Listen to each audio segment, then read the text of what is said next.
Alright, hello everyone. Good to be back on these nice rainy mornings. Well, actually, it's not raining right now, but I think it will. Let me get to my YouTube channel so I can check your guys' comments. View channel. What is... Oh. I got distracted by like a notification. I was like, what? Alright, so let me make sure my volume's off. Okay. Hello Nathan. Hello Ken. And thanks, I'm glad you liked the video. Hey Aaron, how's it going? Dino from Nashville, awesome. And 5 Caps Films. Looks like we got 14 people watching. Alright, so yeah, this live stream will feature kind of a channel update, so there is some important information coming. It's not just for, not only for fun, but it is partly for fun, of course, because we love doing these kinds of things. For the first time in a very, very long time also, I have sandwiches. So, in addition to my usual, you know, these are facing the wrong way because you guys can't. I try to set it up nicely so people can see. I don't know, I think that's it. There we go. So I got chocolate-covered biscuits. They're, what are they called? Hobnobs. They're hobnobs. They're really, really good. And then I have made some finger sandwiches. These are ham and Swiss. And so, yeah. We happen to have some freshly sliced ham. Thick sliced, too, which is how I like it. So, NCC says, I was actually notified about this video for once. 5 Cap says, Alex, for the first 5 minutes of the stream, I kept seeing the Associated Press logo on the top right. Do you know what that was about? Yes. So the footage you're seeing of the Queen Mary and several other Cunard ships was filmed by AP a long time ago. So that's the logo you're seeing, is the AP logo of the various film footages you're seeing in the corner of your screen. So, let's see here. Hello, Arnaud. I hope I pronounced your name correctly. Hi from France. Awesome. Jazz Cat, how's it going? So let's go ahead and get this started. So today we're doing Earl Grey. I think last time I did Yorkshire Gold. But Earl Grey and Yorkshire Gold, those are my 2 favorite teas so far. So, yeah, but I've been craving Earl Grey for a long time. So I had these pre-warming with some hot tap water, but now I need to empty them halfway and pour in boiling water. There we go. Halfway. This is just to bring up the temperature so the thermal shock doesn't crack the china. Alright, so I know it's been a while since I've done one of these tea time live streams, so for people who might be new here, or might show up and be new here, this is an authentic bone china set from the Cunard ships, but these in particular come from both the Queen Mary and the Queen Elizabeth. The original Queen Mary and Queen Elizabeth, Queen Mary being put into service in 1936, Queen Elizabeth being put into service in 1947. Well, you know, that was for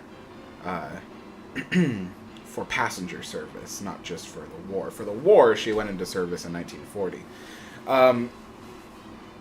But yeah, so I think the newest piece that I have is from 1967, but the oldest piece I have is from 1952.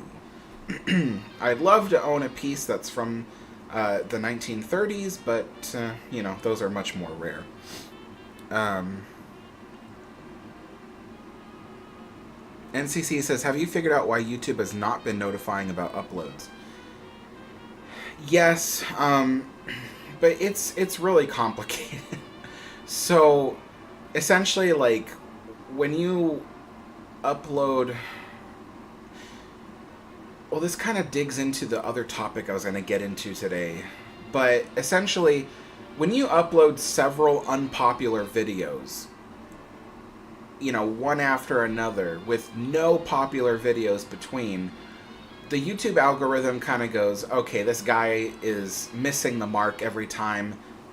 I'm not going to focus on him. I'm going to promote people who are actually producing videos that people want to see.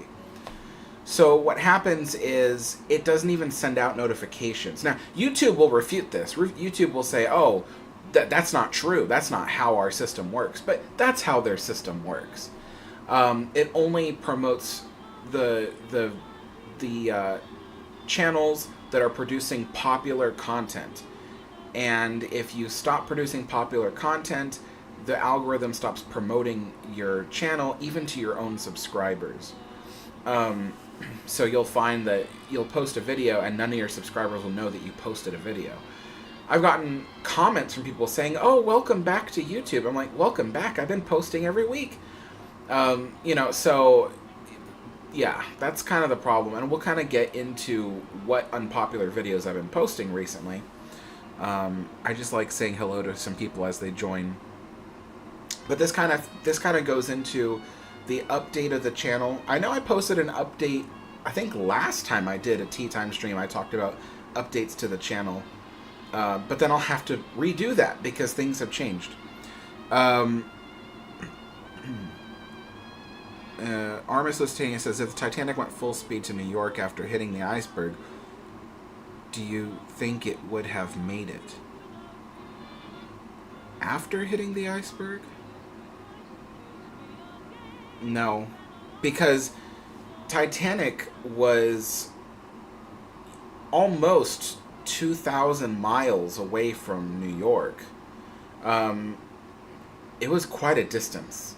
I mean, even at full speed, you know, Titanic, it would have taken, I don't know, 2-3 more days of the voyage just to get to New York, and Titanic was sinking in 2 hours. So, yeah, there's no way. There's no way. Five Cats Film says, do you know if QE2 has shear? I honestly can't tell.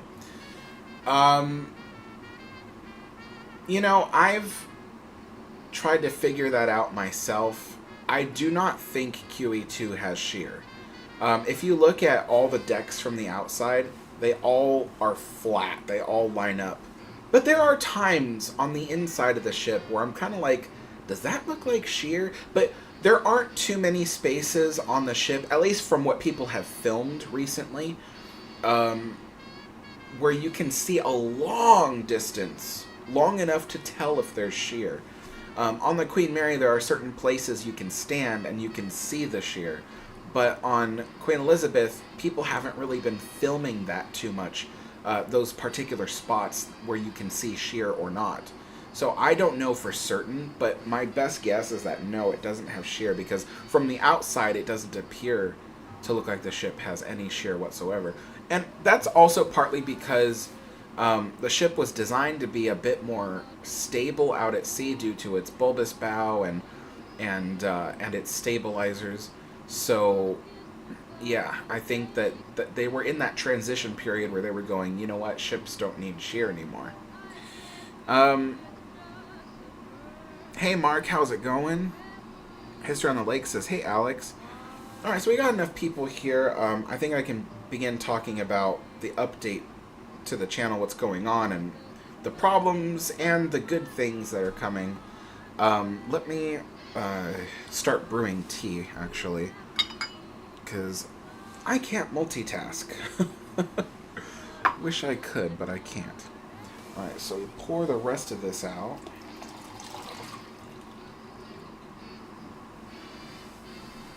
That's nice and hot. So now when I add the full hot water, it should not crack. Okay, that's good. And 117, so this should be done. Oh, there was a few loose pieces of tea in there. Did I screw that cap on? I did, yeah, I screwed the cap on. Okay. Weird. Alright, so, well, that's technically 118, because it just switched now, so, say 122? I can't even do math in my head, my gosh. Yeah, 122 is when that should be done. Okay. History on the Lake says, what's your opinion in the Bremen and her sister ship, or of the Bremen and her sister ship? I know of the Bremen's achievements, but I don't know anything about the ship or the Europa. So, like I said, I know of their achievements. I know what their technical advancements did to helping the Bremen win the Blue Riband, but I don't really know anything else about the ships at all. I think it kind of surprises people when I tell them I'm not really an ocean liner fan. I'm really more of just a Queen Mary fan, and then some things about Titanic I find really interesting. So, yeah, I'm not even at all knowledgeable about Titanic either. So, I don't think I've ever done any research into Titanic. Oddly enough, I have done research into other ocean liners in order to make videos about them. But as I was making those videos, I kind of realized I wasn't really interested as I was making the videos. And I think that's why those videos didn't turn out to be that popular. There were some, actually, that turned out really popular. Like, I had a video about the SS Princess Louise, because I thought that was... I just stumbled across that story, and I thought, that's really interesting. I stumbled across that story because my friend Steve used to tell me, he was like, oh, you know, when I was a kid, my parents used to take me to this restaurant that was a ship, and it was called the Princess Louise, and he said it was in San Pedro, California, and I thought, I've never heard of that before, so I looked it up, and it had this interesting story behind it, and I thought, I want to make a video about that.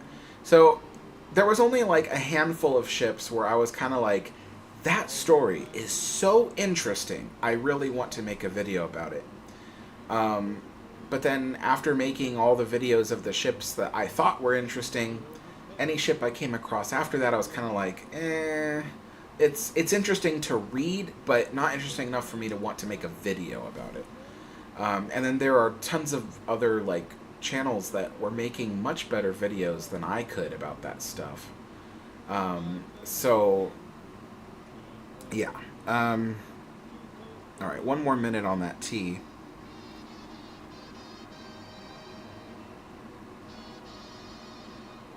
HMS Exeter says, how long do you think the Titanic would have survived if it never sank? 1930s maybe? Oh, I see what you mean. Like how long it would have lasted. Yeah, I would say 1935, just like Olympic. Because, you know, the 1930s, that was a huge economic depression. I mean, I don't think you guys, you know, unless some of you have actually lived through the Depression, it's difficult to fathom how bad the Depression was. I mean, companies just were dropping like flies. They were going out of business and stuff, and the ocean liner industry took a huge nosedive, and the only people who even wanted to get on these older ships in the 1930s were the poorest of people who could afford it. But generally, if you had the money to travel across the ocean, you wanted to take the newest and greatest ship because you didn't have the patience or the you know, the, what's the word? Um, you just didn't want to put up with an old ship. You're like, you know what, this is the 1930s. My money doesn't go as far as it used to. If I've got the money for this travel, it's got to be on a nice ship. That's how people kind of thought. So the older stuff like Olympic and Mauritania didn't survive past 1935. So it was just, yeah, Titanic would have definitely been scrapped in 1935. Hello, Kristen from Canada. Awesome. I'm not too far away. I'm in just south of Portland, Oregon. Ozzy says, does Alex have any snow and drinking Grey Earl tea? I'm drinking Earl Grey tea.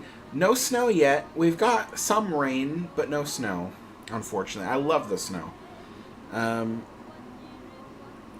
Stephanie says, time for you to go on a cruise and see and share how technology has advanced.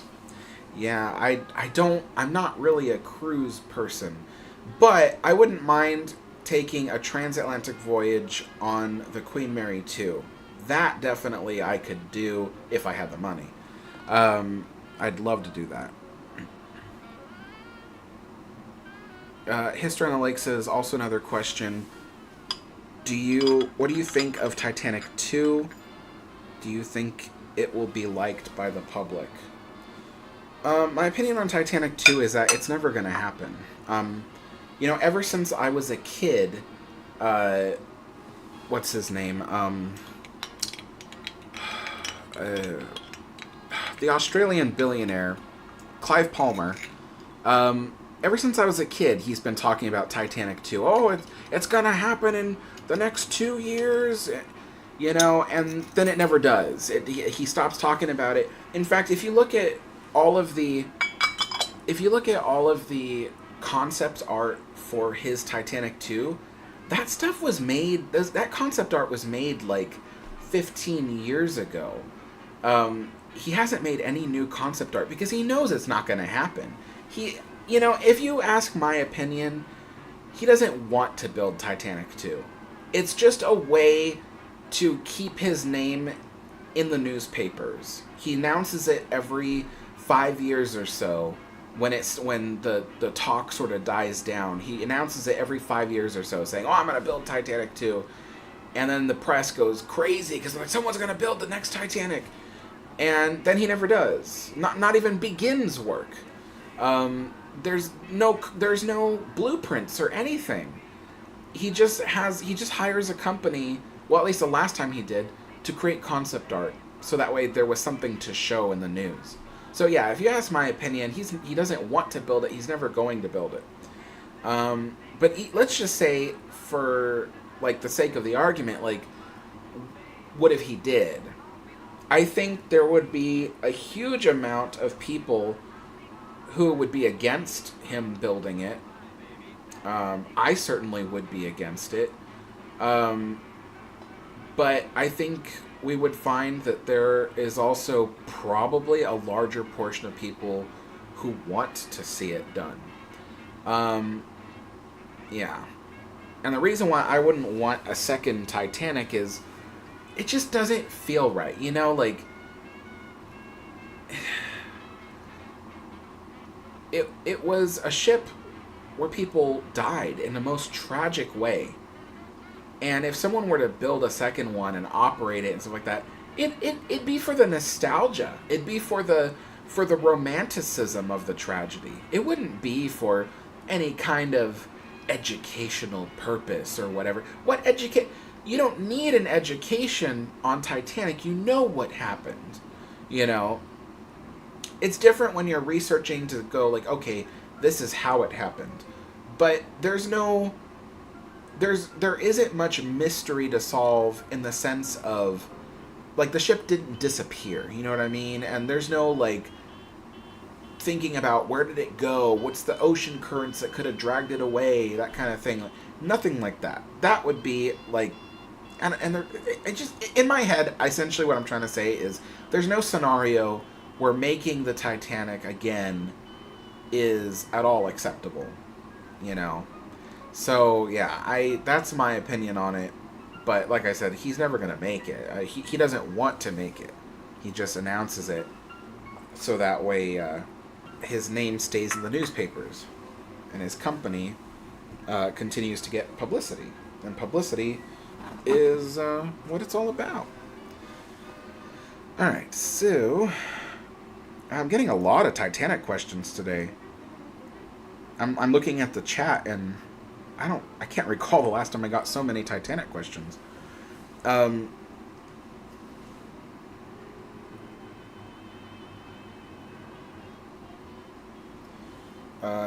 Here's a regular ocean liner question. Top impressive line says, "Hello, Alex. Long time no see. Do you think you might make any videos about ships that sailed along the west coast near your area?" I mean, I did already. I made the Princess Louise video. So that was a ship that sailed along the Pacific. But as for any more ships that sailed along the Pacific, I mean, I don't think so. Like I said, I'm not really much of an ocean liner fan. I stumble across certain stories and I'm like, oh, that's interesting. And it just so happened that a lot of those stories tended to be ocean liners. I'm really more of a Queen Mary fan. And I've got like a mild interest in Titanic. But essentially, I make videos about stories that I think are really, really interesting. But it doesn't necessarily mean that I'm aiming to make videos about ships. Yeah. And I think I should probably get into talking about that, because that actually plays a huge part in today's update.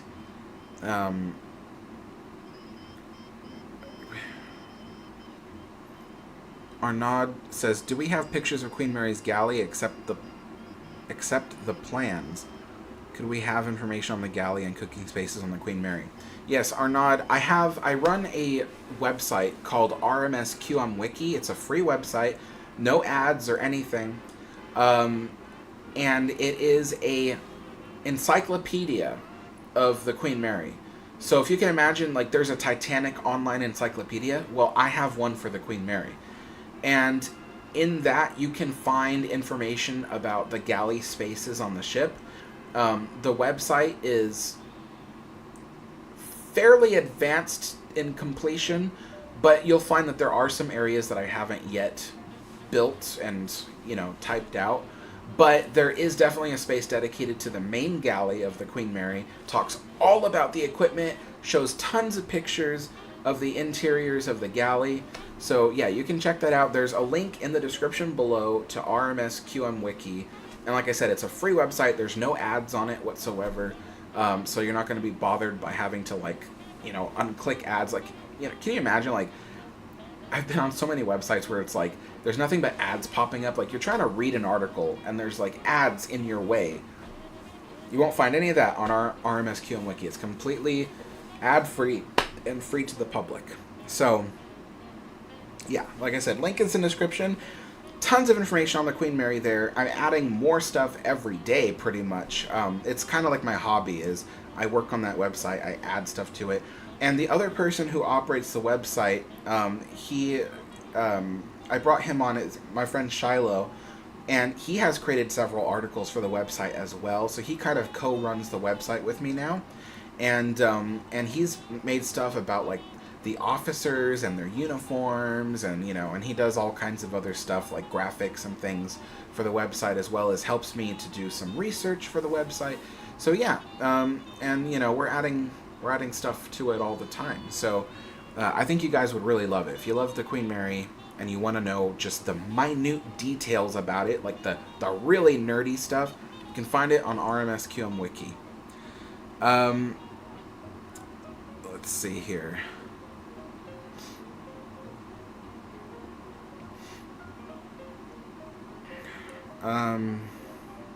All right. Well, I have to try to get to these topics. There's a lot of questions in the chat, but I have to try to get to my main topic of the day.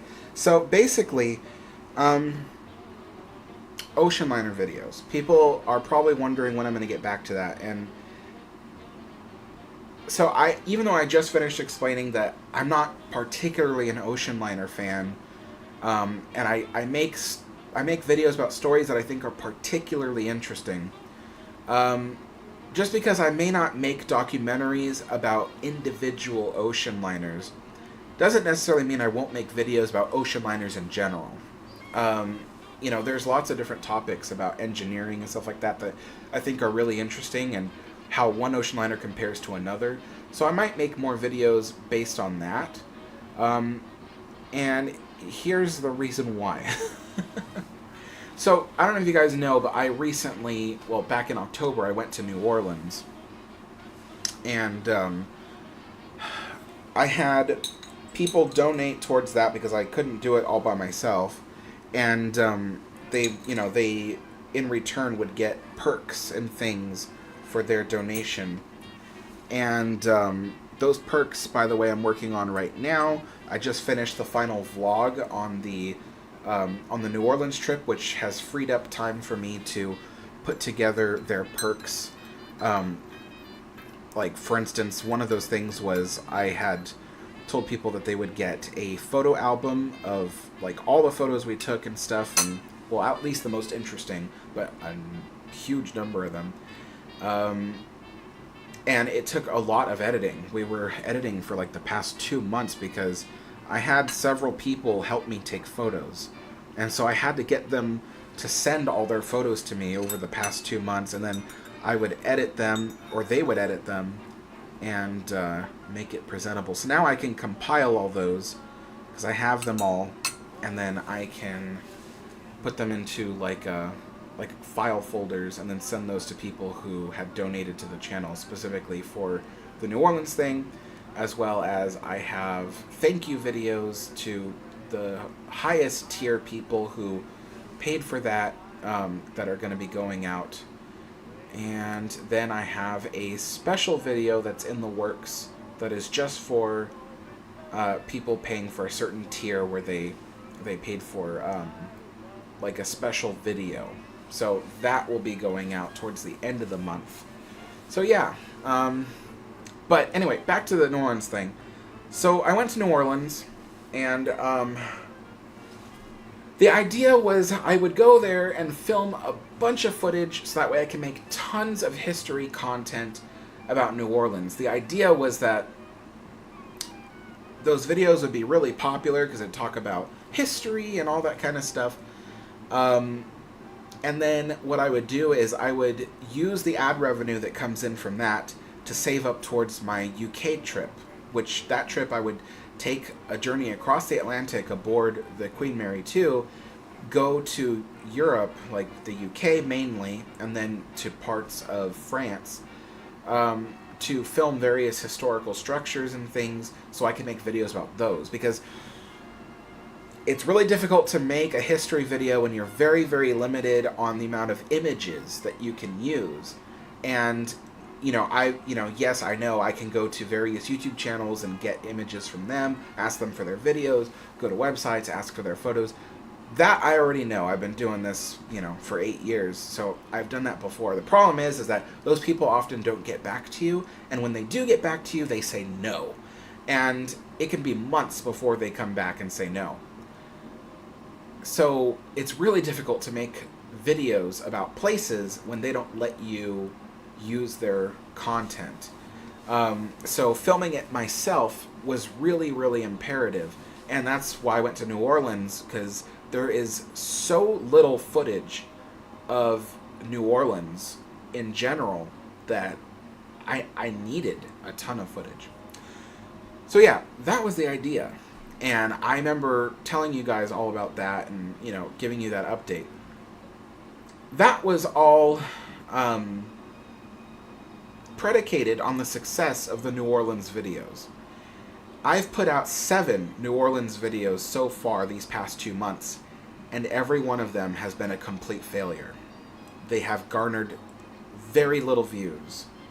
Very, very little. What I need is for those views to be around 10,000 each in order for me to actually make any money back and, help me to save up for the UK trip. And the best I've gotten was 3,000 views out of a single video. The other videos have gotten less than 1,000. And in terms of finances and money, that means I spent all this money on the New Orleans trip, and I'm now back to zero. So that was a complete failure. And a UK trip at cheapest would cost around $8,000. But even on a tight budget, the budget, $8,000 is the tightest budget that we can manage for that kind of trip. And that's like eating nothing but fish and chips most of the time. So, yeah. Unfortunately, I'm no closer to getting to the UK trip than I was 6 months to a year ago. And what's worse is that those New Orleans videos, they not only failed, they've actually tanked the channel. So remember what I was saying at the beginning of the live stream, that when you put out several videos that fail, it makes it so whatever videos you put out later, the algorithm doesn't even send notifications to your own subscribers that you've put out a video. And because I put out 7 failures in a row, the algorithm is just kind of like, all right, you're a has-been, you're done. And it doesn't focus on my channel anymore. And so it essentially, it's going to be a really difficult climb to climb my way out of this hole that I had dug for this channel. And it's difficult because I really, really thought that those New Orleans videos would be super popular. People love my history videos. They loved my gas lamp video. They loved my my Winchester Mystery House video. There's a lot of like historic videos that people really liked, and it had nothing to do with ships, and they were really popular. So I really thought that these New Orleans videos would be like a huge hit so far, and I haven't even gotten into the documentaries yet. But yeah, so unfortunately, those vlogs and those other exploration type videos I put out, they have actually tanked the channel. And so now I'm in this situation where I'm like, what in the world am I going to do?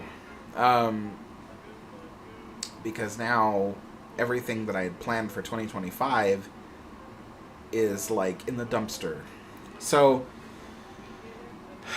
I'm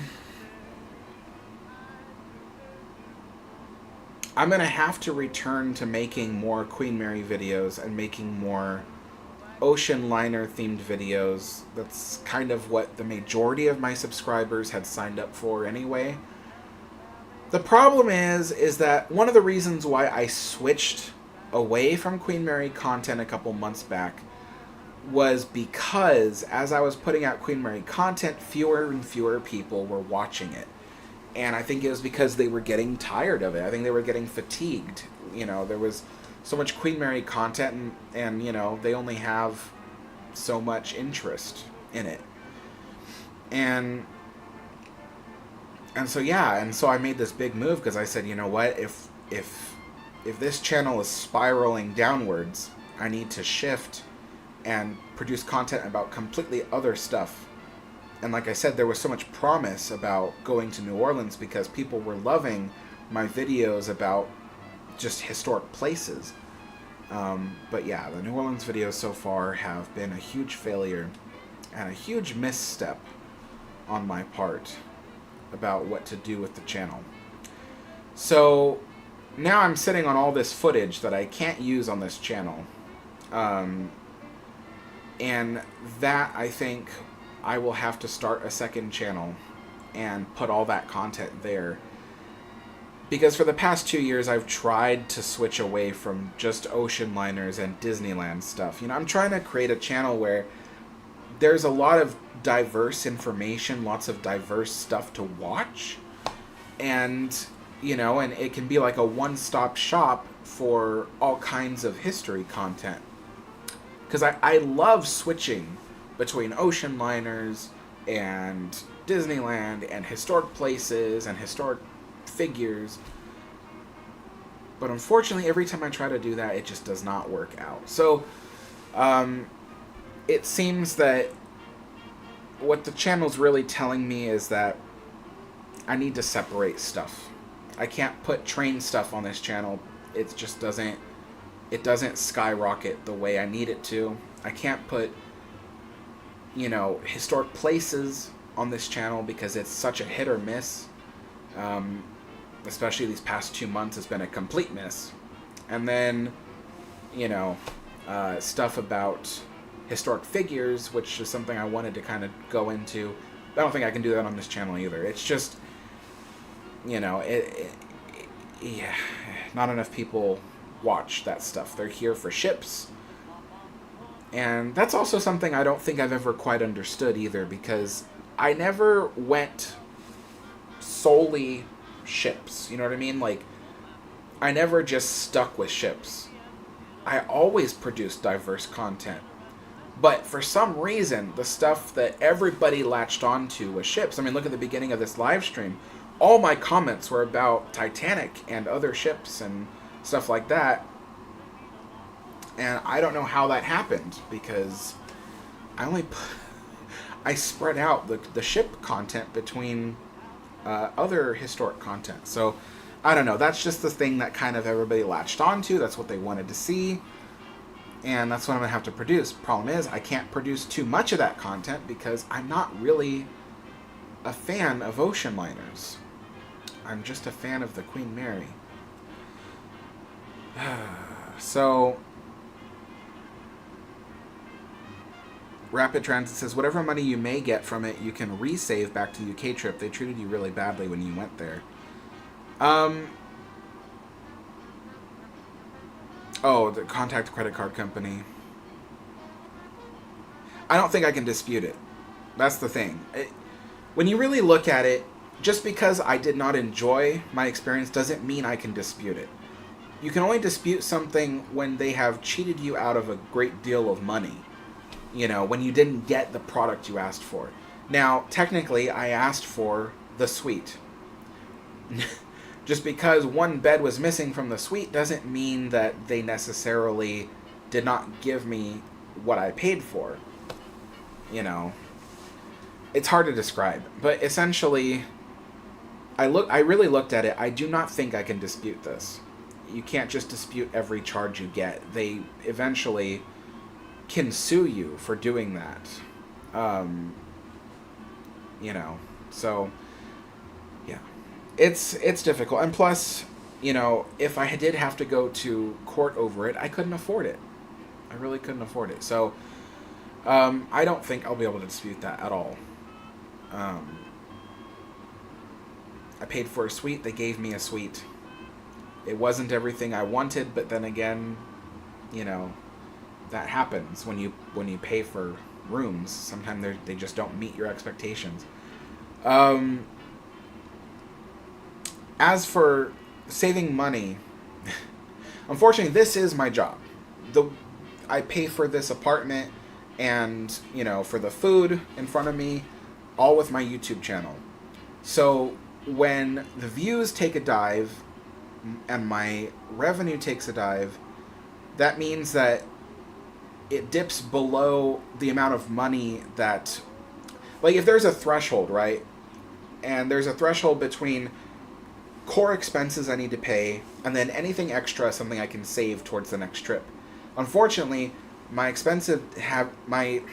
channel's taken such a dive that I'm below my minimum, which means that I have bills that are piling up now. So I actually can't save money now. All the money I get at this point is going towards paying my bills. And as well as the fact that this channel actually costs money to run. I pay for several different types of softwares and things to keep everything going. And even the camera equipment, I pay that because instead of paying it in full, I pay payments on it. So that way I can afford it. And those payments still have to be made. So yeah, not to mention health insurance and stuff. It's a mess. It's a big mess. So basically, I have no money to save.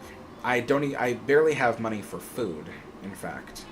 So it's difficult. It's really difficult. I have to fix what's going on with this channel and it is kind of, it's gonna be a bumpy ride. Let me just put it that way. Um,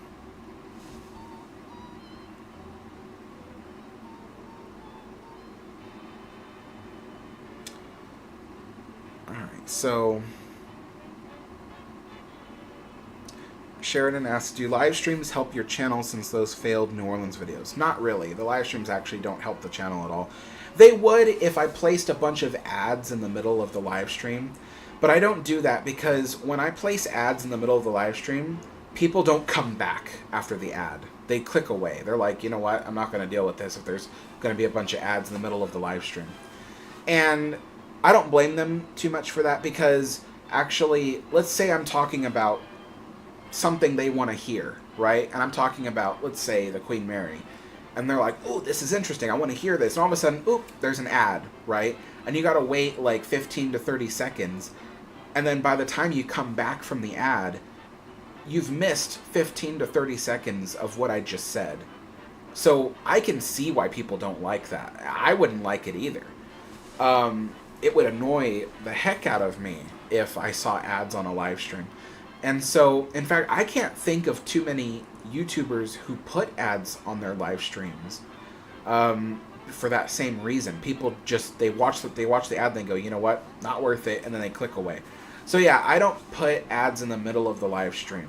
And so because of that, I don't make any money from these live streams. Yeah. I do live streams because I think they're fun. That's why. And it's a great way for me to talk to you guys. You know, I love socializing with everybody here and stuff like that. So I really enjoy live streams a lot. Yeah. And Mark says your New Orleans videos are awesome. Thank you. I'm glad that the people that did watch them enjoyed them. You know, I try to make content that I think, like, if I make something, I'm like, okay, it's got to interest me, or else it won't interest people who watch. So I try to make content that I think is really, really interesting. And the vlogs, I make them a certain way because I think they're interesting that way.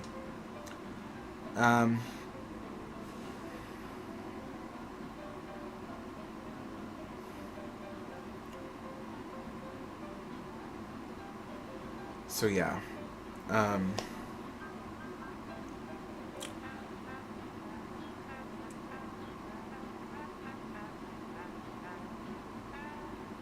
Rapid Transit says, I understand about the hotel room in New Orleans. I just feel bad that happened with the room. Yeah, I know. I mean, it does. It is kind of a bummer what happened with that room. But I'm actually already kind of over it. You know, like, so I had to sleep on the floor for a week. It wasn't comfortable, but I had so much fun in New Orleans that I'm kind of, you know, like, my brain is, I don't get hung up on things that, like, persist in my head. Like, I don't get angry about something and then it just sticks. In fact, most people who make me angry, I often forget, like, the next day, you know? So stuff easily rolls off my back. That was one of those things where I didn't like it while I was there, having to sleep on the floor every night, even though I paid for a bed. But, you know, it's done, it's over, and, you know, it just doesn't seem like it's worth it to pursue anything with it, you know. I don't know. Lachlan says, do you know if we'll be getting merch? It might help with the money saving for trips. I would love to do merch. I have so many merch ideas. In fact, I actually bought stuff to make merch myself. I was going to do these... I don't know the official word. I forgot, actually, after all this time. But I was going to be making these... You take linoleum and you carve images into it. And you use that as a stamp. And I was going to make a bunch of different, like... I was going to start with paper products. You know, things that would look really interesting with certain ocean liner imagery stamped on it. I was going to do a lot of stuff with Queen Mary content stamped onto it. Things like greeting cards, bookmarks, things like that. I love bookmarks. I was going to make bookmark stuff. And so I actually bought like a bunch of materials to actually carve linoleum and make images. And, you know, I still have one more thing to buy, which is like a press to press everything together. Because unless you get a perfect even press, it doesn't look very good. But I kind of stopped doing that because I realized that all my time was being spent making that stuff, and I wasn't dedicating time to making content, which is what the channel needed. First and foremost, what comes first is the channel. The channel needs content. And if I don't produce content, I don't make the money to help me live.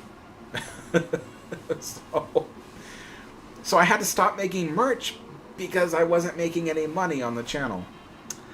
So that's kind of the problem. I wish I had a staff. You know, like there's all these YouTube channels where they have a staff of people who like run the channel. I wish I had that, because I could make content so much faster if I had people helping me with things like that. But I can't afford to pay people. I can barely afford, you know, the tea in this cup, which I haven't even drank yet.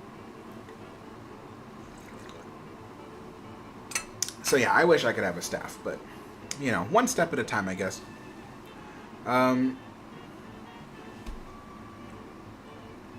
Chris says, have you heard of Crazy 8888? Oh, yes, I've heard of that locomotive. I don't know. I've heard of it, but I can't recall. I can't recall why I've heard of it. Like, what is it? Like, you know, I can't recall, but I have heard of it. Thank you, MFL, for your donation. Let's put a little heart there. I don't have much either, but I've been a long-time subscriber. Happy to help. Thank you so much. It really does help. You know, so I try to live honestly. You know, like, I know a lot of people go like, oh, YouTube isn't a real job. But I've had real jobs. And a lot of people don't know, but I have schizophrenia. And when the pandemic hit, you see, I used to have a business. I used to own a cafe. I was a pastry chef for a long time at that cafe. I think we had been around for 4, almost 5 years at that cafe.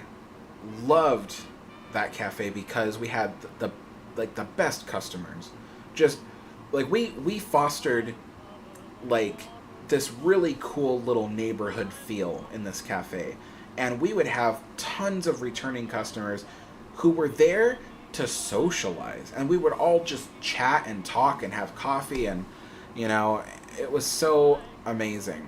And I did all this despite having schizophrenia. I'm very proud of the fact that my mental health, I've been able to stop it in its tracks, at least, kind of hold it at bay, keep my sanity, and do the things I like to do.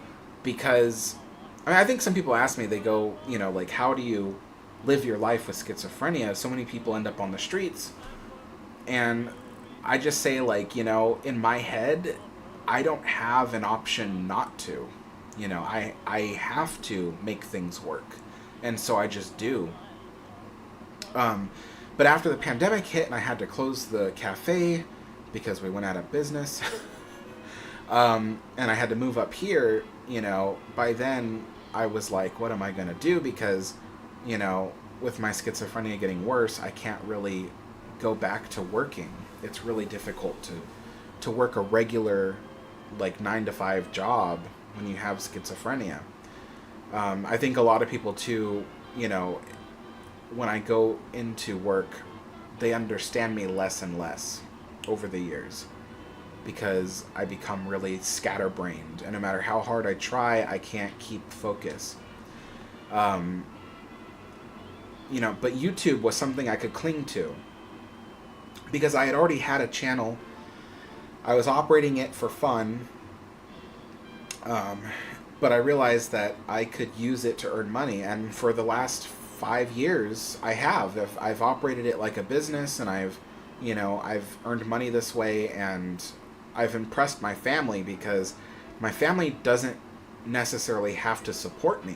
I support myself, and so yeah, it is difficult. So so I do apologize if when I talk about the channel and sometimes when things don't go the way I hope they do, it does come off as like, oh, Alex is whiny and complacent. But it's more like, okay, well, my job is kind of suffering right now.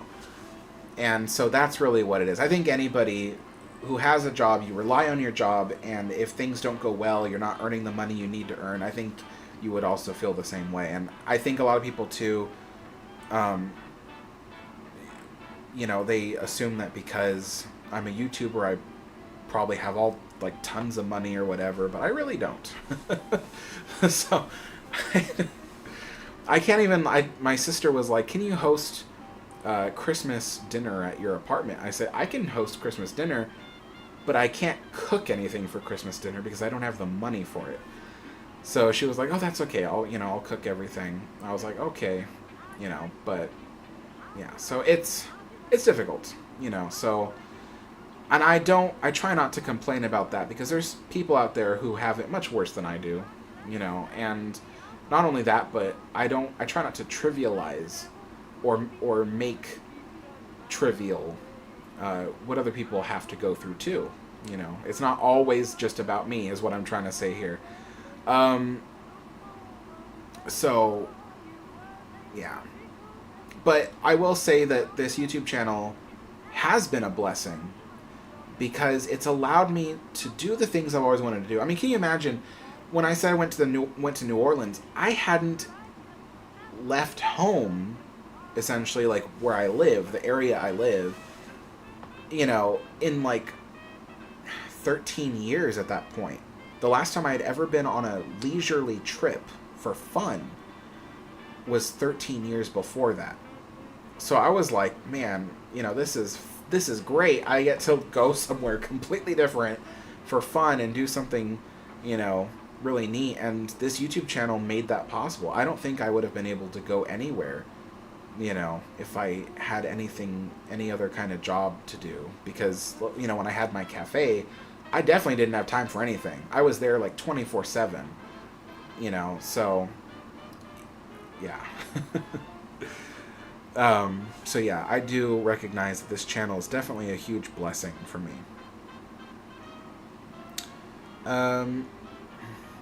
Granny Gaming asks again, how was the UK trip money raising saving going? Well, you must have missed it, but I had basically said a few minutes ago that it's not going anywhere because the channel is failing, because the New Orleans videos that I produced are failures. And so because of that, I'm not earning any ad revenue. And because I'm not earning any ad revenue, I can't really save money for anything. Yeah, I'm actually having difficulty right now just paying for groceries.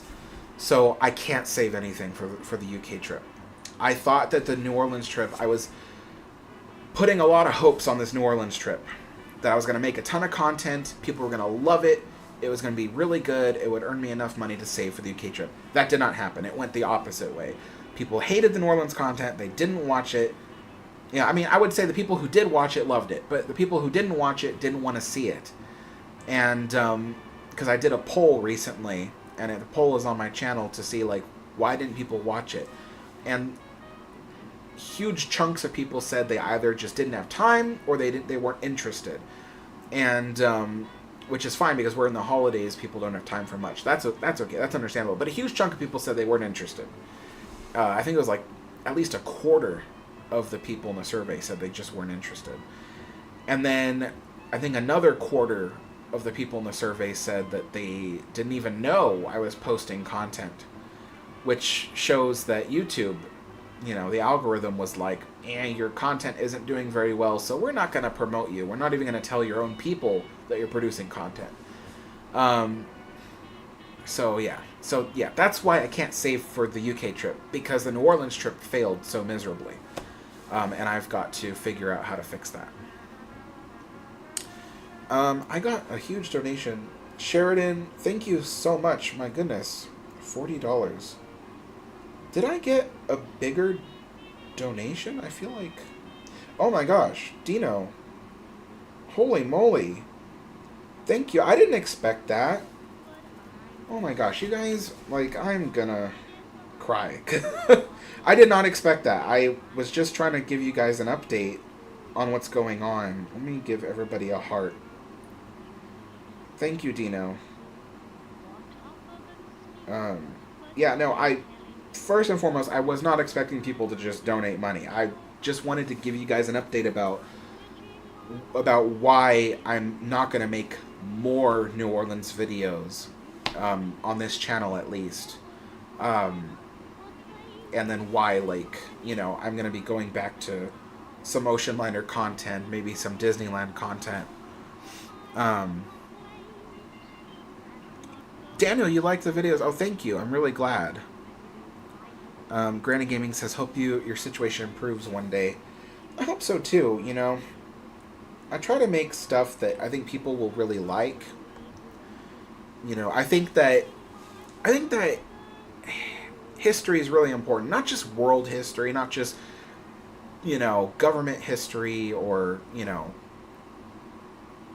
the history of certain nations, but it's the little things too. You know, it's like understanding how people lived in the past, you know, understanding about architecture, engineering, design, the history of that, you know, I think is really, really important because, you know, when people learn more things like about art and engineering, it gives them the motivation and the desire to want to, you know, to do those things themselves. You know, especially like if I know there's kids watching the channel, they may grow up to be future engineers, future artists, future designers. And, you know, if any one of them can produce modern architecture that doesn't look like a hospital room, then I've done my job. So, modern architecture, I'm not a big fan. So if any of it goes back to classical looking in the future or is inspired by classical looking architecture, then I've done my job. But yeah, you know.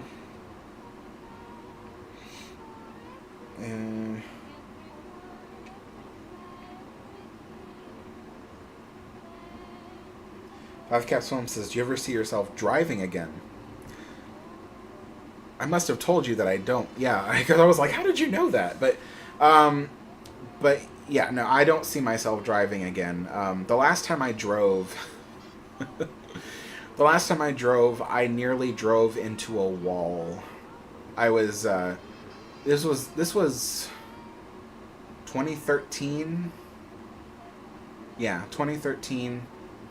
I was moving from the Bay Area back down to Southern California, and I was hallucinating so much because of my schizophrenia. So I was hallucinating so much and going in and out of catatonia that I didn't realize I was driving straight for the median of the freeway, and I swerved out of the way in the last minute, and I stopped the truck. I was driving a moving truck. My own stuff was in the back. And I stopped the truck and I was like, I nearly killed myself. This is insanity, you know. And after that, I did not drive anymore. And when I moved up here to Oregon 5 years ago, well, first of all, I had to have family drive my moving truck up here because, like, when my dad did, actually, more specifically, my dad drove the moving truck because I didn't trust myself. And when I got my Oregon state ID, I had to go to the DMV, and the guy at the DMV was like, so do you just want to transfer your driver's license to Oregon?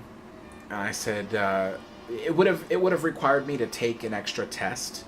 And I was like, there's no point in taking the test because I can't drive anymore. So I told the guy, I was like, no, that's okay, I'll just take the state ID. He was like, really? He's like, because it doesn't cost any extra. And I was like, I was like, I can't drive. I was like, you know. So yeah, I don't think I'll ever be able to drive again. The last few times of driving for me were really scary, really really scary. And even when I'm in the car, like when my dad and I need to go somewhere, you know, and he's driving, I'm constantly freaking out. You know, I try to keep my cool because it doesn't help him if I physically freak out. But I'm constantly freaking out, and I can't, you know. Yeah, it's tough. You know, somebody had asked me. They said, "What's having schizophrenia like?" And I tell them, it's like you're experiencing a nightmare, right? Anything scary can happen at any moment, and the weirdest things, you'll see or hear the weirdest things at any moment. But the problem is that you can't wake up from it. You live it every single day. And for 7 years, I was being treated for it. I had a psychiatrist. I was undergoing medication, but the medication made me worse. The medication did all kinds of things to me, and I didn't like it. I didn't like being, you know, medicated and doped up and stuff. I couldn't even run my business. You know, I was at the time I had my, you know, my cafe, and the medications they give you for schizophrenia are basically tranquilizers. So I'd get there and I would be so exhausted and so sleepy, and I couldn't even do my job. So eventually I told my psychiatrist, like, I'm done with medication, you know. I even had a medication once. My first medication for schizophrenia was Paxil, and I eventually developed like a Parkinson's type shaking, and I couldn't stop shaking. And I had to take Parkinson's medication to counteract the shaking. And I'm like, this is not worth it. This is just not worth it for me. So, yeah. Granny Gaming says, if you don't drive, how do you get around? I either Uber, or if I have family who has, you know, the time or you know, ability to drive me somewhere, then I'll do that, you know. So, like, my sister lives nearby. I can walk to her apartment from here because we live in the same complex. And my brother-in-law, if I need him to drive me somewhere, then he will. But I try not to do that because I don't want to be, like, a burden on my family. So I try not to ask them for things. And they could probably tell you, like, Alex doesn't ask for anything. You know, I try to do everything myself. And even if it costs a little bit extra to take an Uber or something, or to order groceries instead of going to the grocery store, because, you know, sometimes the weather's really, really bad and I can't walk to the grocery store because the weather's just so bad. So, you know, I'll order groceries online instead of forcing my family to go do it. But my dad also does help out a lot. He goes to the grocery store a lot. Probably because we have dinner together all the time, because, you know, what's the point in making dinner just for yourself, you know what I mean? So, yeah, that's kind of what I do. Chris says, are you able to ride a bicycle? I am now much too large to ride a bicycle. Last time I rode a bicycle, I couldn't sit down for like 2 weeks. So, I'm too large to ride a bicycle now.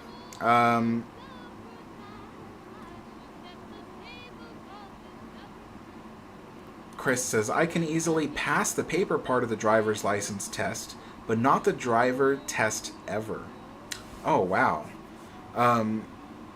Yeah, I could probably pass the paper test on the driver's license thing, but I think as soon as I get behind the wheel of a car, it's very noticeable that I can't do it anymore. I used to be a really good driver too. That's the thing. I used to be so good. When I was a teenager and I got my first driver's license, I had my own car. I paid for my. It was a Ford 1-ton 87 Ford 1-ton van, and it was huge. It belonged to a guy who did carpet cleaning, and he didn't need it anymore because he bought a brand new van, and and so he, the guy told me, he's like, $400 you can have it. He goes, but it's a major fixer upper. And I told him, I was like, I can do it, because I could back then. I had friends that, we worked on cars and stuff back when you still could work on cars. And so with his help, we both fixed it up so it was drivable. I remember I had to go to junkyards and stuff to get seat belts because the seat belts in the van didn't work. I don't know why they didn't, but they didn't work. So I had to replace them. So I had to go get seat belts and get those put in, and there was part of the floor of the van was missing because the chemicals from the carpet cleaning had eaten through the metal. So we had to put a new floor down. It was plywood. And there was no way to air condition or heat the van. I remember we took the van out one time out to the desert to go camping, and it was so cold. I mean, there was snow falling. And I remember we were driving back. We had to go through the Cajon Pass in Southern California, which is notorious for bad weather during snow time. And, because we were getting such bad weather in the desert, we decided to go back home, but we got caught in the Cajon Pass in the middle of a blizzard, essentially. And it was so cold in that van. I remember we took the engine cover, because in the van, the engine is partially in the cab of the van. We took the engine cover off, so that way the engine would heat up the van. Oh man, that was some crazy times. But yeah, I fixed up my own car, got it working. I was a great driver. A friend of mine he was a scrap metal person. He would scrap stuff. And so oftentimes he would get huge vehicles. We're talking out of commission semis and giant RVs and things. And he had his own scrapyard. But the driveway into the scrapyard was really, really narrow. And so sometimes I would drive those vehicles, I would reverse them into his scrapyard. And I think the biggest vehicle I ever drove was this massive RV with a trailer on the back, because he had to have the trailer go in with it. And so I drove this massive RV in reverse down a really long, narrow driveway with nothing but bushes and a building on one side. And I reversed that whole thing with a 22-foot trailer behind it through that whole thing. And if anybody's ever tried to reverse a trailer, they know how difficult that is. But I was able to do that kind of stuff. I was a really good driver. I'm all these memories are coming back. It's just so funny. Let's see.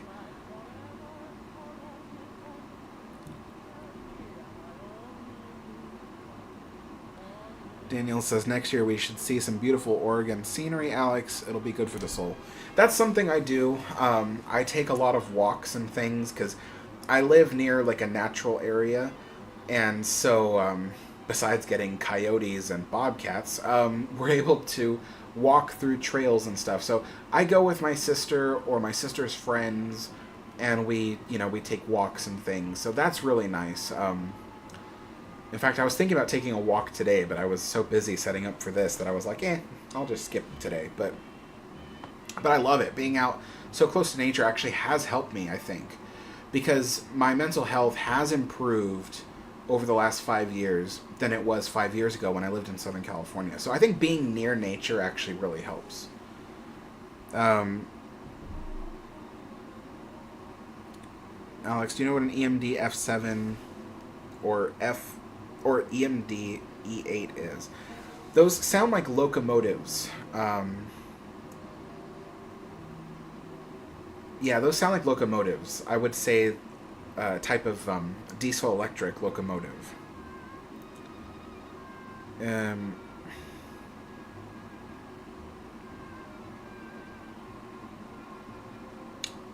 Chris says, I know a few people who live in Pennsylvania. If I was to attempt to go to Pennsylvania, I would need a new mountain bicycle to go there. It would take me about 3.5 days. Don't trust my mountain bicycle, especially with the brakes and chain. My mountain bike, yeah.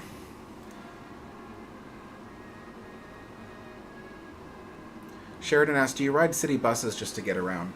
No, because where I live, I'm kind of really on the outskirts. I'm near a bunch of natural areas, so there isn't much reliable public transit around here. And even if I were to take public transit, it would take me an hour just to get anywhere, at least. I mean, one time I was thinking about going to downtown Portland, and when I calculated the route, I used Google Maps to tell me what, like, I would have had to take 3 different buses plus a train, and it would have taken me 2 hours. And I was like, dude, that's a 15-minute drive from here.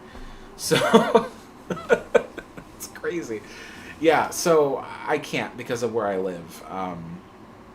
That's kind of that's kind of like, you know, the pro versus the con of it is that I love being in this area because it's so natural looking and it's away from the hustle and bustle of the city. It's very relaxed where I live. And it's away from a lot of the crime, too. But also, the problem is, like, getting around. You can't really take public transit unless you're willing to dedicate several hours to get anywhere you're trying to go. So, I try not to do that. Plus, I have a fear of the public transit around here. You know, I grew up in Southern California in Orange County, and all my life I took public transit up until I got my driver's license. And I would say to this day I don't have a fear of taking public transit in Southern California. I'm so used to it. But public transit up here feels different. Like, there was a guy near one of the Max stations around here. I forget where exactly.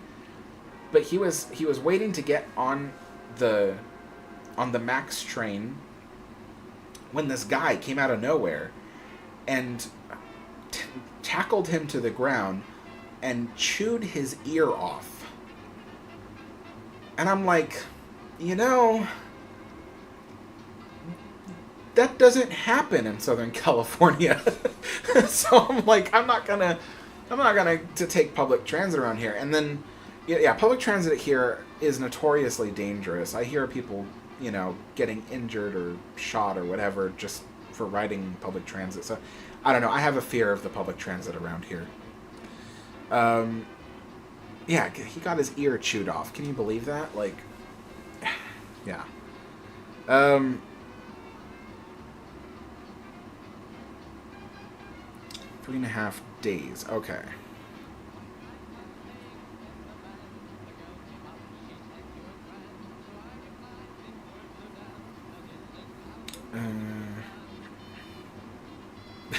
Daniel says it doesn't happen on all the Max rides, though. Yeah, I hope not.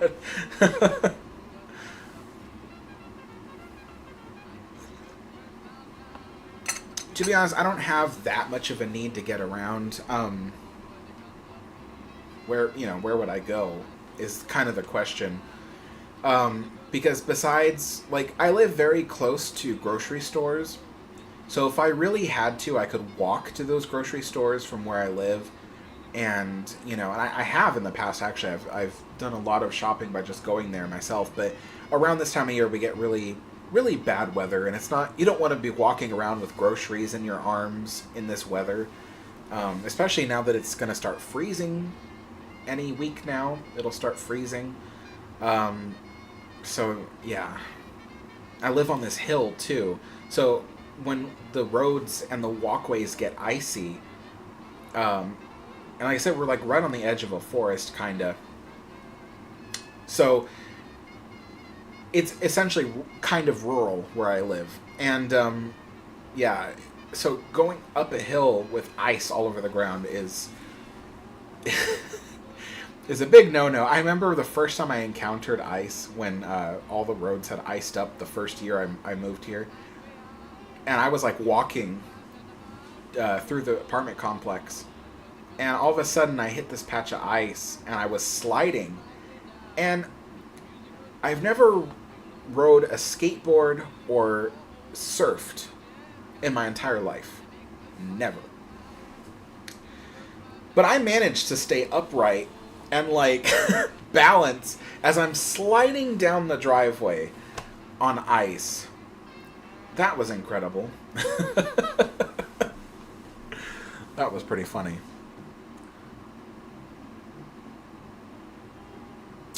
Fattycat Film says, Alex, do you think you can name all the Class 1 railroads here in the U.S.? I actually don't know what a Class 1 railroad is.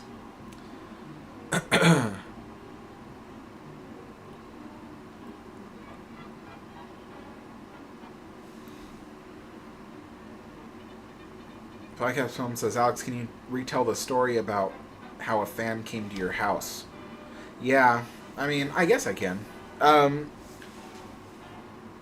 So basically, I used to do vlogs at Disneyland. So I used to go to Disneyland every week, and I'd film a vlog, and that was what my channel was. And I guess in one of my vlogs, while I was talking about the food I purchased, I guess my full name could be seen on the receipt of, my purchase. And it was on the vlog, and I didn't think about it because I was like, oh, you don't think about that kind of thing when you first become a YouTuber. You're so unknown, really, that, you don't really think of anything could happen. But there were these people that were on my channel all the time. They would comment and whatever, and I loved it. I love responding to people and talking to people. But I tend to get a lot of people who become kind of obsessed with knowing me and getting to know me. And that was these people. It was like a family.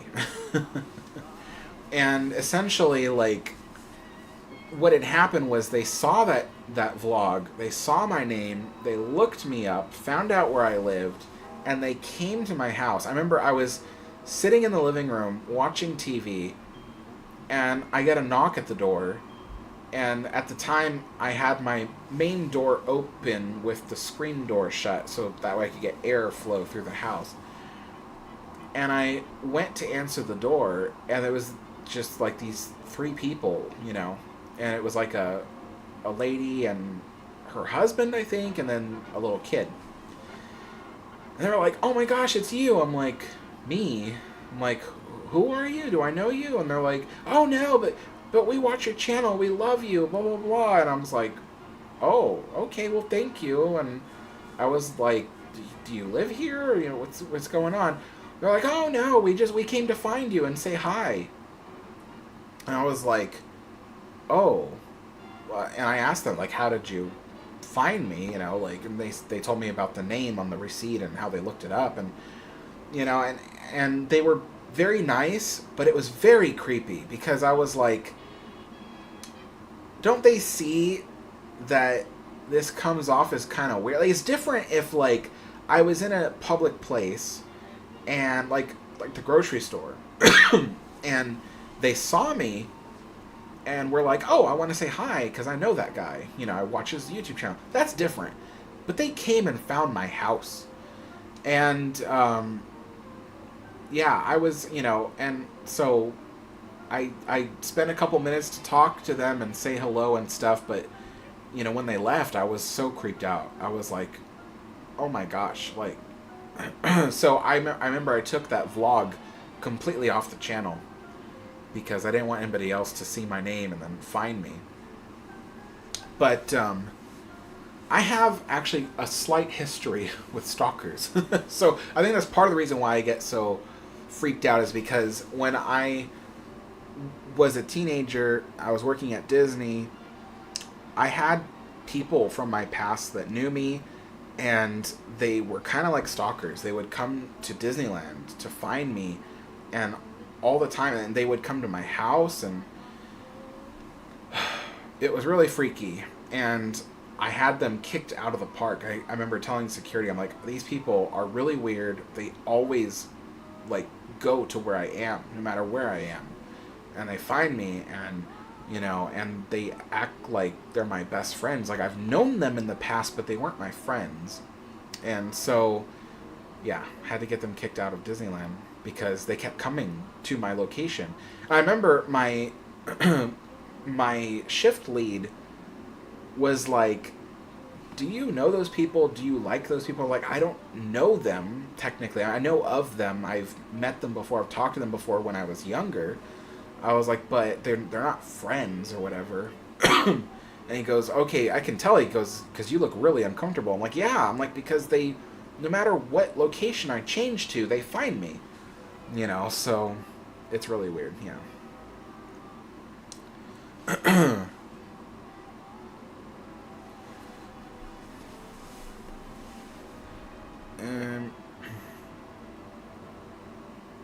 Sheridan says, do you walk with a cart or wagon when you go to the store? No, I'd have to buy one. But I usually try not to buy too many groceries to begin with because, I don't know, when I was a kid and we would go to the grocery store, we would fill up a huge grocery cart. Just fill it up, overtopping, because we only did the grocery shopping once a week. And that's how a lot of people did grocery shopping back then, was fill up the cart.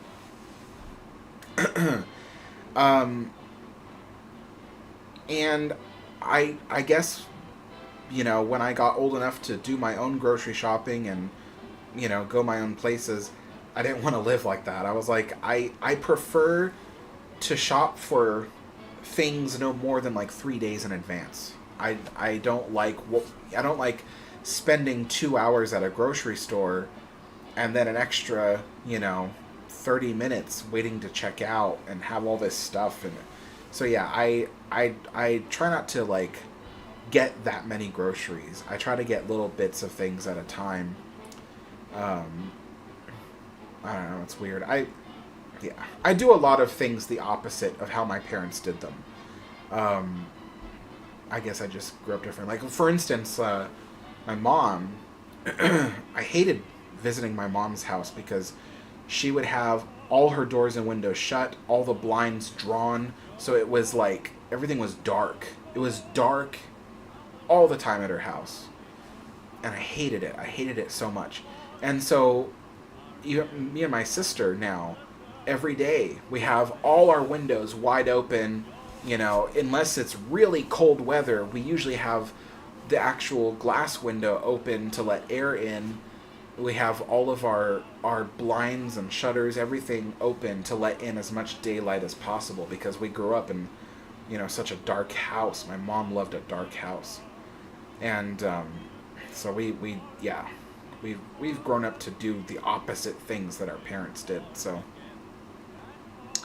Five Capstone says, Alex, did Queen Mary have a four-peak tank like Titanic? Yes. Queen Mary had a four-peak tank, and she also had what was called a deep tank, which is behind the four-peak. And, excuse me, and it's a huge, giant tank that is designed to fill with seawater to help keep the trim of the ship and the pitch of the ship in alignment. And she also had an after peak tank and an after deep tank. So there was both on either end of the ship. And to this day, the bow deep tank is filled with fresh water. So it is filled to this day, and it's filled with fresh water. And it helps keep the front of the ship, you know, lower in the water, because since they removed all the boilers and turbo generators, all that weight would have lifted the ship up. And they did fill all the ballast tanks with fresh water to help weigh down the ship, to counteract the loss of the boiler weight. But the engines at the very end of the ship do pull the stern down and push the bow up. So what they've done is they filled the forward deep tank all the way, which pushes the bow down. But then what that did was it created a high spot in the middle of the ship, because now the ship is bending ever so slightly upwards in the middle. Very slight. It's not at a dangerous amount, but it is happening, and the ship needs to have a weight in the middle to push it back down to where it needs to be. That's something that needs to happen. But they're not addressing it because it's not like an immediate issue. You know what I mean? Like right now, the immediate issue is the promenade deck and the loss of the lifeboats and the degradation of the davits. And so that comes first. I don't think they'll ever get around to weighing down the center of the ship unless they build something in those boiler rooms. So yeah.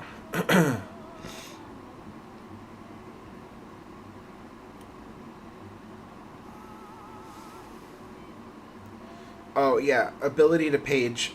Yeah, I did address that already. I do live near grocery stores I can walk to. It's just that I can only walk to them seasonally, because around winter time, you see, I live near Portland, Oregon, so we get a lot of rain, a lot of like bad weather, and so there's just times where if I need to go to the grocery store, but it happens to be raining and stuff, I can't really do that because it's about a mile-long walk to the grocery stores from where I live, which isn't so bad, but when you're doing that in high winds and heavy rain, it's not pleasant at all.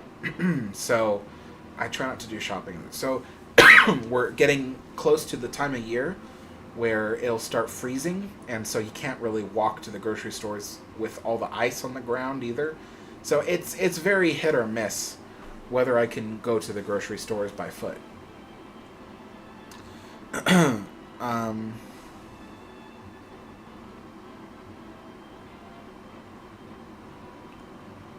Fivecaps Home says, oh, so like the metal is bending upwards, but not the interiors. Oh, no, the interiors are bending upwards too. It's just that you can't really like visually see it that much because the ship has shear, so it looks like when you look down the hallways, it looks like the ship is bowing downwards. But what you can't tell is that they should be bowing further downwards. So yeah, it's hard to visually tell that the ship is actually bending upwards, because there's weights on either end of the ship, but nothing in the middle. So the ship is, they call that hogging. So the ship is hogging in the middle. But like I said, you can't tell visually because when you look down all the hallways, the ship has shear, so it looks like the ship is bending downwards in the middle. You can't tell at all that it needs to bend down further.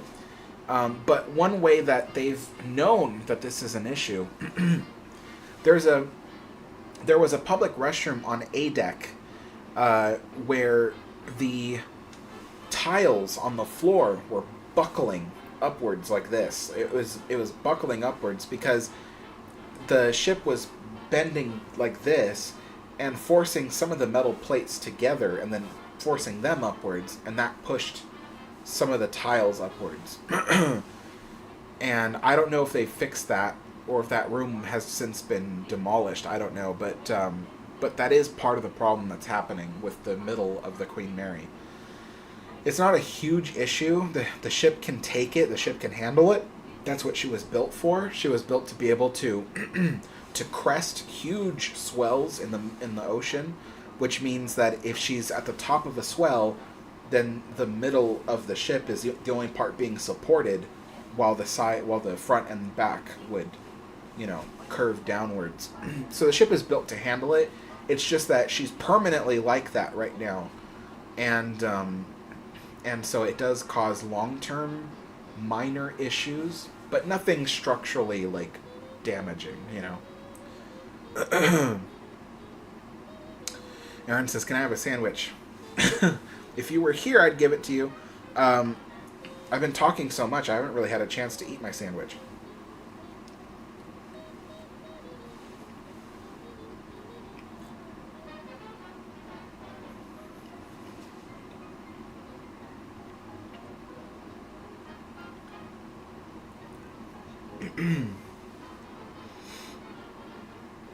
Yeah, the condition of the Queen Mary is very unfortunate. I mean, they're doing better. They certainly are. There's a huge improvement right now.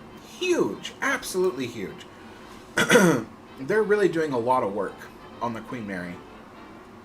And in January, I'm going to post a really big update with all the stuff from this past year, including the most recent updates that I haven't talked about yet. But they're doing a lot of good stuff. It's just that there's so much on the list to do that whenever they accomplish something, it almost doesn't look like they've done anything, because there's such a huge list of things that need to be done.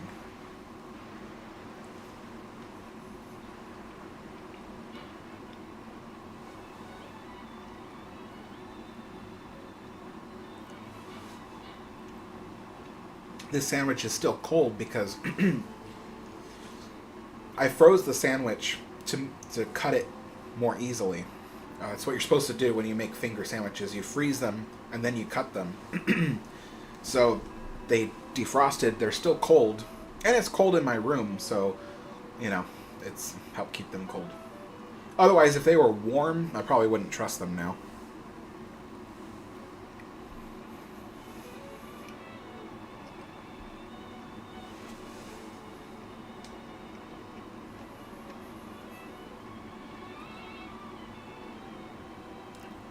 Dino says, have you done a video comparing the Queen Mary to the Queen Mary 2? Not yet, but that is something I plan to do.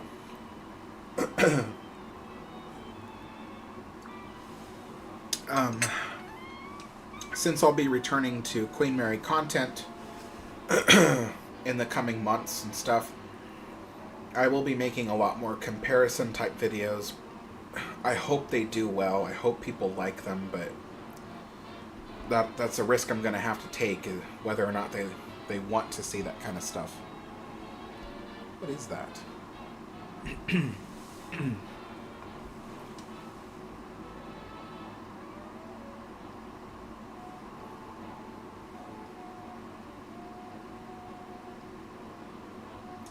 I can't tell if that's mold or that's like just part of the biscuit. I'm not going to eat that now. I need to buy a new set of biscuits. That's been sitting in the fridge for a while. So it probably is mold. Yeah, I'm not going to eat that.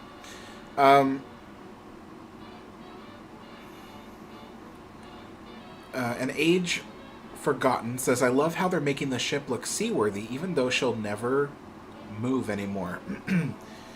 I like that too. I like that they're giving so much attention to detail to the Queen Mary and returning a lot of her appearance back to how it should be. I love that. The current management at Queen Mary is doing a fantastic job. And like I said, I've heard plans for the future.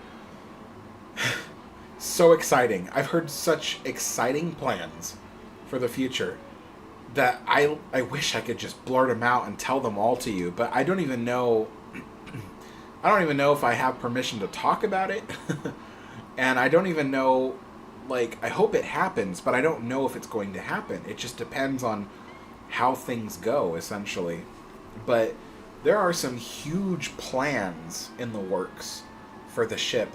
Stuff that we've been, like, us Queen Mary fans have been waiting decades to see. Yes, I know I only became a Queen Mary fan 5 years ago, but all the Queen Mary fans have been waiting decades to see the kinds of stuff that's going to be happening to the Queen Mary soon. And God, I'd love to talk about it. I might just blurt it out in the next update that I do in January, because it's just such good information. I'm like, oh, I just want to talk about it, you know. But the people that supply me with this information, they'd be like, great, well, we can't trust you now. But yeah, so what was I gonna say? So yeah, there's a lot of exciting stuff coming, and I am looking forward, actually, to doing more Queen Mary content. Like I said, I don't know if the content will be successful, because the whole reason why I kind of paused my Queen Mary content was because fewer and fewer people were showing up to watch it. So I don't know if it'll be successful, but I am looking forward to making more Queen Mary content, because that's kind of my biggest obsession right now. I mean, it used to be Disneyland. My biggest obsession for most of my life was Disneyland history. But when I discovered the Queen Mary 5 years ago, that became my newest super big obsession. And I still am obsessed with the Queen Mary. And so I love talking about her. And so anyway, like I said, Daniel says, don't burn bridges. I know, right? That's what I'm thinking. Like, I want to blurt out this information because I'm like, oh, we gotta talk about this. But I would be burning bridges if I did that. I don't want to burn bridges. Maybe I can, like, frame it as an accident. I'll just be like, oh, I didn't mean to say that. But, Five Cap says, the Queen Mary content is actually the reason why I got onto your channel. You're actually the reason that Queen Mary is one of my favorite ships. Oh, thanks so much. It actually does mean a lot to me, because, you know, when I basically discovered my love of the Queen Mary, it was January of 2020. The ship was not doing well at all. It was on the verge of closing permanently. And it had been neglected for 30 years at that point. 30 years of neglect. And as well as, when you think about popular topics, it was not a popular topic. Imagine 5 years ago, YouTube, and trying to look up videos about Queen Mary. Because I did. There was a handful of videos, and they were very short snippets. Little things like, oh, the Queen Mary launched in, 1934, went into service 1936, served in World War II, and then came to Long Beach in 1967. So there was little videos here and there, tiny things. There was a couple ghost videos, like, everything from, oh, we captured this to that. There was a few viral YouTubers that went there to do ghost hunting, so they did like hour-long ghost hunting videos. But 5 years ago, that's all you could find about the Queen Mary on YouTube. So when I became obsessed with the ship, I was like, ooh, I gotta learn as much as I can about it. I went on YouTube immediately to look to see if anybody had made documentaries. And aside from people posting previously TV broadcasted documentaries, there pretty much was no documentaries about the Queen Mary on YouTube. There were no Queen Mary YouTubers who were doing stuff like that, at least not to the degree that they are today. So the Queen Mary was not a popular topic at all. But my updates throughout the closure, throughout, the pandemic, and throughout, the closure of the ship for those 3 years, people wanted to know what's going on, what's going to happen to this ship. And the ship became a popular topic because of the fact that there was so much rumors about the bad condition the ship was in, and the ship going to be scrapped and all that kind of stuff. So my videos became like a beacon of hope, because I would tell people about all the positive things about the Queen Mary. I'd say, when they say the ship is going to collapse into itself or whatever, that's wrong because of this, and this reason. And I always had facts to back up my facts. If I said the ship wasn't going to collapse, it's because I read an engineering report that stated how good of a condition the ship was in. Yeah, there were people who, like city officials, who said, oh, I leaned against a metal post and it, crumbled. And it's like, yeah, but you were in the boiler rooms where everything was already chopped up and it was already rusted. And you leaned against a post that wasn't supporting anything at all, and it fell over. And, and so, like, people take that information and they don't give any context to it. And then they go and they tell everybody on newspapers and TV, And they go, oh, see, this person leaned against a post and it collapsed, and now the ship is on the verge of collapsing.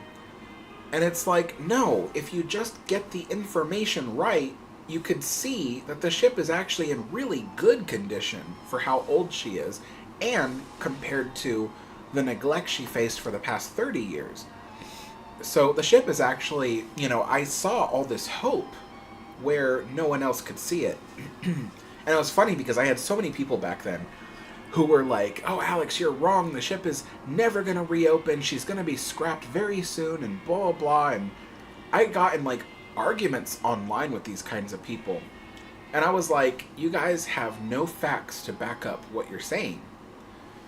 And so, lo and behold, my videos became really popular. I think that did help a lot of people to, like Five Caps Film says, he discovered the Queen Mary, basically. His love of the Queen Mary was discovered through my videos.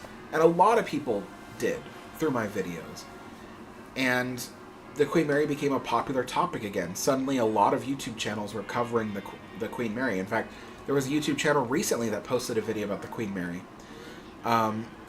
So, I think it really helped, and that's good. That's what I wanted. I wanted people to start talking about the ship more. Because the more she's fresh in people's memories, the more she'll live on. People tell me all the time, oh, I'm planning to visit the ship. I'm planning to go to Southern California to see the Queen Mary. And it makes me so happy, because it's like, I remember when the ship opened in 2023, it was so awesome to see how popular the ship had become in just 3 years. It became so popular. So that was really cool. That was really, really cool. Kevin says, you're still live? Yeah, I'm still live. I should stop the live stream soon. I've been on for an hour and 40 minutes.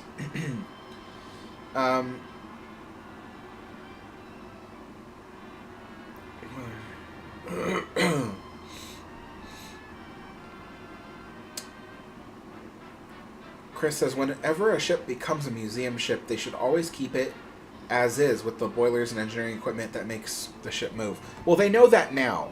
So when ships become museum ships now, they usually keep their boilers and stuff like that intact. But the Queen Mary was the first ever ocean liner turned museum ship hotel thingy. No one had ever done anything like it before to that scale. So the Queen Mary was literally the first time they've ever taken an ocean liner and turned it into a hotel and museum. And they didn't know what people wanted out of that kind of experience. The original plan, like the whole reason why Long Beach even bought the Queen Mary, was because they needed a maritime museum. They needed a museum themed after the sea and the ocean. And they planned to use the Queen Mary essentially as an empty shell and fill the boiler rooms with these museums. So that's why they removed everything. They didn't do it just arbitrarily. They did it because they wanted to build stuff in there. And they thought back then, and once again, the Queen Mary was the first passenger ship, like major, giant passenger ship turned into a museum. And so they didn't think people would want to go down into the boiler rooms and the engine rooms. They literally thought, like, oh, people are not going to want to do that. It's dunk. It's dunk. What does that mean? It's dark. It's dank, and it's and it's just creepy. Like, no one wants to go down there. But then when the ship opened, it turned out that they were completely wrong. That's exactly what people wanted. But they didn't know that. They didn't have the ability to know that that's exactly what people wanted. So it had never been done before. So after Queen Mary opened and other ships were turned into museums and stuff like that, they knew from then on, they're like, you know what? These kinds of things are what people want to see. And so you can pretty much thank Queen Mary. Every time you go onto a museum ship and you see boiler rooms and engine rooms and stuff, you can thank the Queen Mary, because it was by learning from the Queen Mary's mistake that those other ships kept their engineering rooms intact. So, yeah, all that goes back to the Queen Mary. So,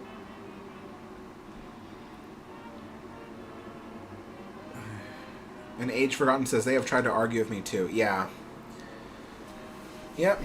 Those folks they were out there, and I remember when the ship opened, I went back to those old comments where those people were like, oh, the ship would never reopen and never be successful. And I went back to those old comments and replied to them saying, the ship's open now, very successful. They've turned a profit for the first time in 30 years. I said, so what do you think now? Of course, they never answered.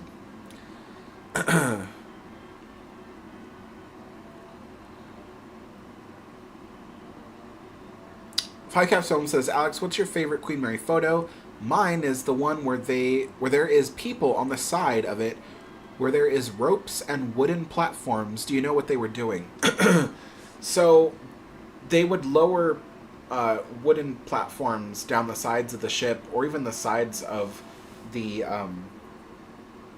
funnels as well, to paint the ship. So every time the ship came into port, either New York or Southampton, they would have to touch up the paint, because as the ship would sail for 5-6 days at sea, she would get rusty. Rust is normal for ocean liners because they go out so deep into the ocean, and they're out there for so many days that they start to rust as they're out there. And so they have to touch up the paint when the ships come into port. So if you ever see videos of the Queen Mary coming into port and she's full of rust, like, don't believe what people say when they're like, oh, the ship was so, in such bad condition, blah, blah, blah. It's like, no. The ship was in great condition. But whenever they come back from a long trip across the Atlantic, they're rusty. Ships are rusty. So the Queen Mary had to be touched up every time she came into port. And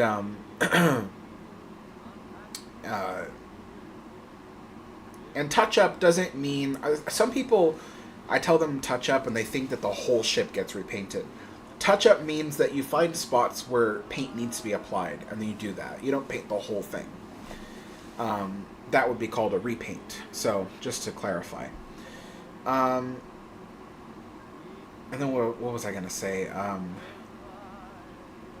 I lost my train of thought. But yeah, that's why you have pictures like that, is because they would lower those platforms down the sides of the ship. Sometimes they used the lifeboats. They would lower the lifeboats and use that as a platform to paint the ship.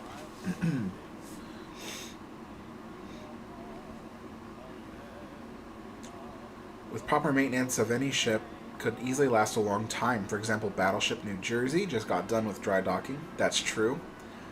Hey Matt, how's it going? Great to see you. Still live streamings. I have the privilege to board CJ or Queen Elizabeth. Okay.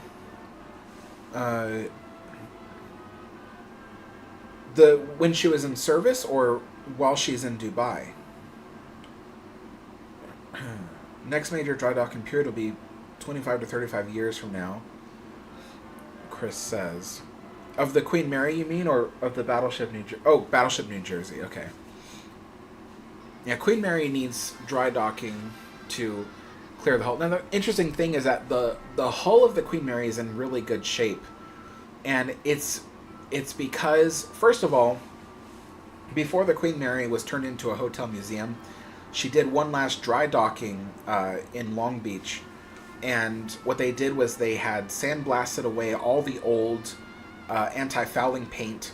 They treated the metal. They welded any openings shut. So like seams and stuff in between the plates were welded.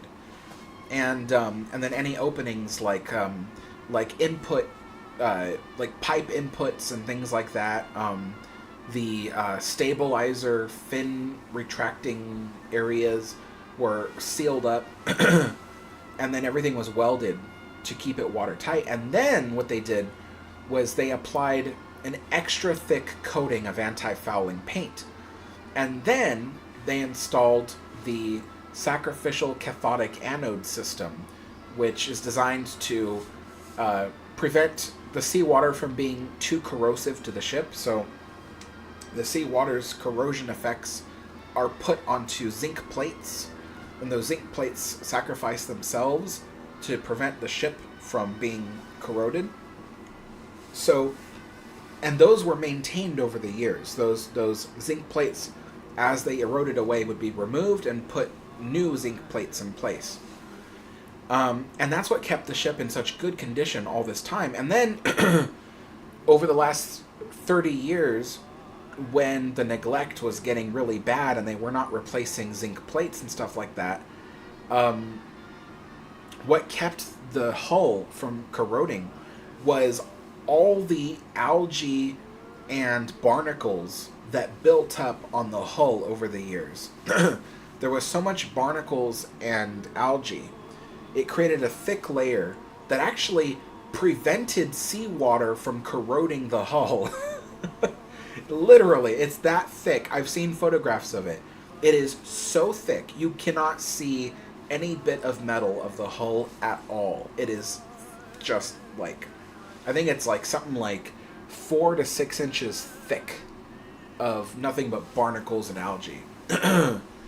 Something like that. I might be exaggerating a bit, but it's, I can tell you there is no area left open where you see metal. It's all barnacles and algae. And that has protected the hull from being corroded by seawater because it's all now completely watertight. And the breakwater that surrounds the ship prevents the water around the ship from lapping at the waterline. Because if you let water have its little swells and stuff, that can lap at the waterline. And the constant air, water, it does something to the metal and corrodes it faster. So that's why you often see the water lines of ships are extremely corroded. Well, because the Queen Mary is surrounded by a breakwater, that means the water is almost always flat. There's the water is so calm around the Queen Mary, and that prevents that water line from becoming super rusted and bad. So it is amazing how good the Queen Mary's condition is.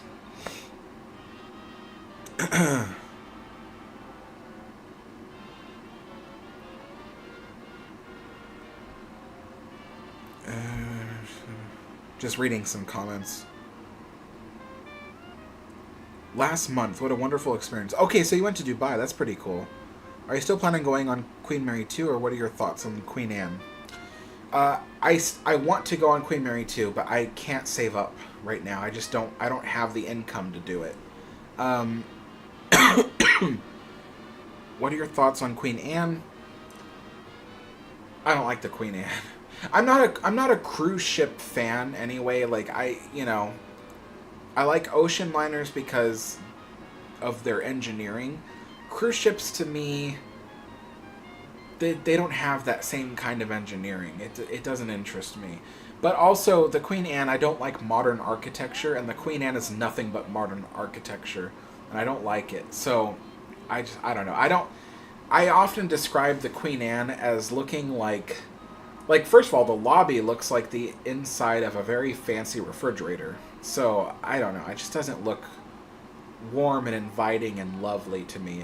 It's very cold and uninviting. And the rest of the ship, some of the choices they made for the design is very questionable to me. I don't know. I don't like the Queen Anne at all.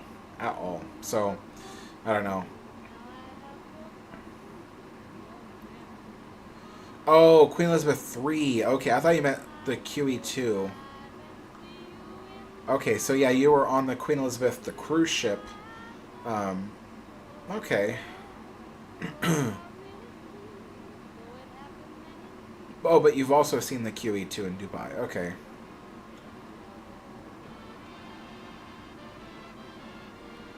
Alex, do your cookies still have the weird straw texture?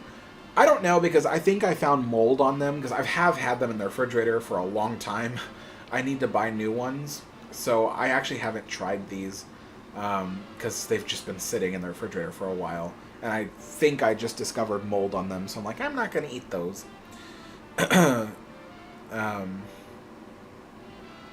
Dino says it's 5 o'clock here in Nashville. It's 3 p.m. here in Oregon. And I think I'm going to end the live stream now because we've been on for quite a while. But we have had a lot of viewers here. So keep in mind, folks, a little recap of what's going to happen to the channel. I'm going to return to doing stuff about the Queen Mary, a few things about ocean liners in general, but not specific ocean liners. I'm going to be making content based around the Queen Mary. Oh, I didn't even tell you the coolest part. The coolest part is... Oh, wait, no. Do I want to reveal that? Oh, I don't know if I want to. There will be a once-a-month show coming to this channel. Once a month. And it's based on the Queen Mary. It's going to be really cool. The first episode will be next Saturday. So exactly 1 week from today, same time, 1 p.m. Pacific time. So whatever time this stream started for you today is the time it will start next week. But it'll be a different type of show. And it'll happen once a month, like I said. There will still be tea times, but I'll probably only do them maybe twice a month instead of 4 times a month like I used to do. Because the tea times aren't that popular. But yeah, so there's a really cool show coming. Please watch it next Saturday. Please, please do. I think if you love the Queen Mary, you love ocean liners, I think you'll love this show. So... I think. So yeah, stay tuned for that. And then Fridays, of course. Fridays are when I post regular videos. So there should be some kind of regular video this Friday. If you donated towards my New Orleans trip, very soon, before Christmas for sure, you will get your perks. So if you paid for a photo album, that will get sent out via email. And then... there will be thank you videos to those who paid for thank you videos. Will be going out soon after. Or maybe the same day. I might send them all out the same day. And then I think next month will be the very special video just for people who paid for the special video. And the reason why I'm giving that a month is because I need to work on free content for this channel this month, because there isn't enough free content right now for all the viewers who are just casually watching. So that's kind of what's going on. So yeah, a return to ship content. Trying to make sure I pronounce the P in ship content. So anyway, folks, thank you so much for watching this live stream. Thank you so much for being supportive of my channel, for watching my videos. It really helps me, and thank you so much, you guys, for those that donated during this live stream. I was not expecting donations at all, but you really have made my Christmas. I'm not kidding. That really helps me in ways you can't even imagine. So thank you guys so much for everything, for all your love and support, and I will see you all this time next week. Bye.